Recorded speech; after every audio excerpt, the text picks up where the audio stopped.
Hey everybody, I'm Christopher Green and you're tuning into AMTV, Alternative Media Television.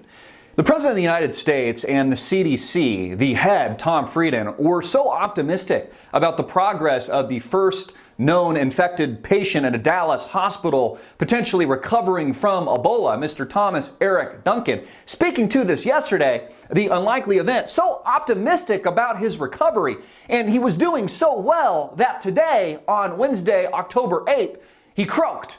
He died. He's the first person to die in America, at least that we know of so far, that's been reported on by the useless bullshit mainstream media giants, corporate giants, whore bags like CNN. He was doing so well that he died. Again, all of this was in the world of unlikely events, according to the president months ago. Unlikely that there would be a spread here to America. Don't panic, they keep telling us. Don't panic. Don't worry, the disease won't come here to the United States. They've got it all under control, folks. It'll be quarantined, it will be contained, and it will be limited to just a few thousand people. Well, all of that is not true. It's now here. It's still coming across our border. And as I posed in the film I put out yesterday, The Truth About the Ebola Outbreak, how many more Thomas Eric Duncans are there?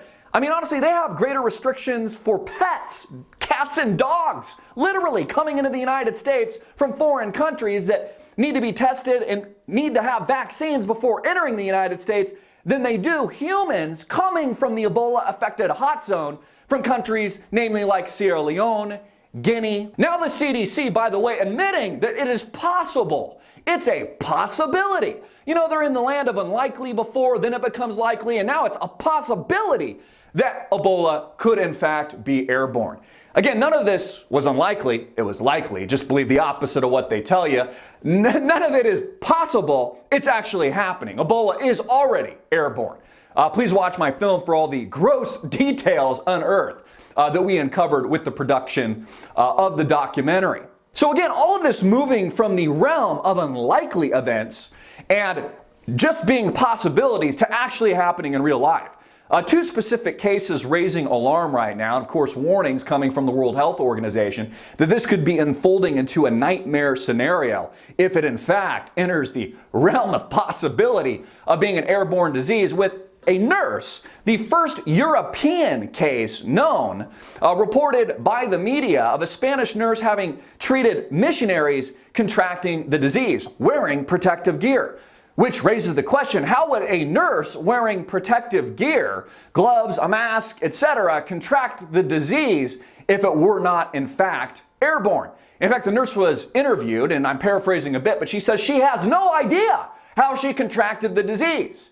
She was in one of the hazmat suits, or a variation of it, as she was treating these patients, these ministers that had recently been traveling to affected nations. There's also a case of an NBC cameraman who also contracted the disease, only on the job for 2 days in these affected nations, taking extreme precautions, washing his hands with chlorine vigorously, quoted saying that he was doing this, taking all necessary precautions, wearing protective gear, and now also coming down with the dreadful Ebola virus, this deadly disease with an extremely high fatality rate. Has no idea how he got it. You know, maybe instead of playing dumb, the President of the United States and the CDC should tell us the truth.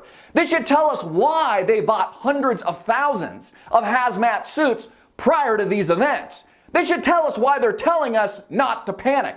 They should tell us that instead of these events being unlikely, that they're actually likely. And maybe Americans should prepare themselves. You know, again, I asked the very important question. I've asked this for several months now, before the virus was maliciously transferred from these affected nations into the United States. Why is the President of the United States still keeping our borders open?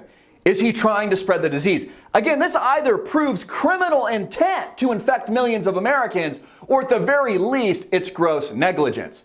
And there's gross negligence, arguably, on every level revolving around these cases so far. You know, honestly, Hitler must be proud of the president, because this is the most devious way, this Ebola eugenics program, the most devious, politically correct, liberal, leftist agenda way to wipe out millions of people here in the United States. You know, I might just be one person out there screaming at the top of my lungs, but I find it quite serious when our borders are still open and the disease is still coming in.